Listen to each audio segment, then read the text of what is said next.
बिस्मिल्लाहिर्रहमानिर्रहीम। अस्सलाम वालेकुम। आप देख रहे हैं साहिबान न्यूज। मैं हूं आपकी मेजबान ईशा यासीन। शामिल करेंगे अहम खबर। खैबर पख्तूनख्वा में 13 साल से एक ही पार्टी की हुकूमत मुसल्लत है, मगर इंतजामी नाअहली और वसाइल के फुकदान की वजह से मासूम इंसानी जानों का ज़िया हुआ, जिस पर वज़ीर आला खैबर पख्तूनख्वा को मुस्तफ़ी होना चाहिए और सानिया की FIR भी उनके खिलाफ दर्ज होनी चाहिए।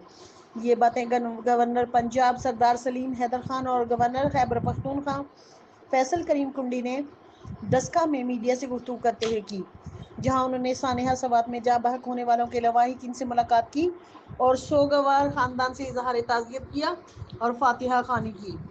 दोनों सूबों के गवर्नर कुछ देर सोगवार खानदान के साथ मौजूद रहे।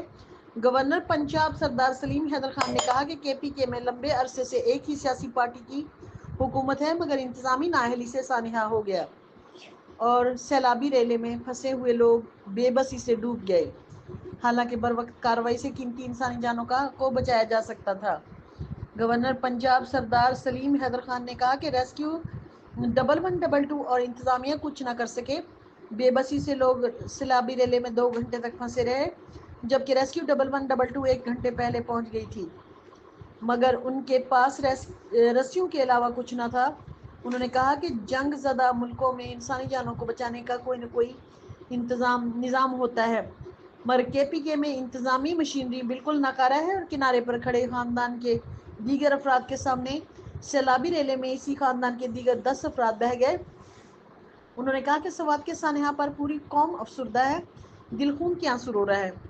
गवर्नर KPK फैसल करीम कुंडी ने कहा कि दस्का में KPK अवाम की तरफ से सोगवार खानदान से माफ़ी मांगने आया हूँ। उन्होंने कहा कि सानिया की FIR वज़ीर आला खैबर पख्तूनख्वा के खिलाफ दर्ज होनी चाहिए, क्योंकि वज़ीर सियाहत का कलमदान भी उनके पास ही है। उन्होंने कहा कि 13 साल से एक पार्टी की हुकूमत सूबे पर मुसल्लत है, जिसका एजेंडा सियाहत का फ़रोग़ है, मगर इसकी हकीकत सबके सामने आ गई है। उन्होंने कहा कि कैदी नंबर 420 सानिया सवात पर इंसानी जानों के ज़िया का जवाब दें। उन्होंने कहा कि 3 इंसानी जानों को बचाने वाले रेस्क्यू 1112 के ड्राइवर के शुक्रगुजार हैं कि उसकी खिदमत को सरकारी तौर पर सराहा जाना चाहिए। देखते रहिए साहिबान न्यूज़ HD नसरीन अनवर के साथ। अब तक के लिए इतना ही। मज़ीद खबरों और अपडेट्स के लिए देखते रहिए साहिबान न्यूज। हमारे चैनल को लाइक, शेयर और सब्सक्राइब करें। जुड़े रहें हमारे साथ और देखते रहें साहिबान न्यूज।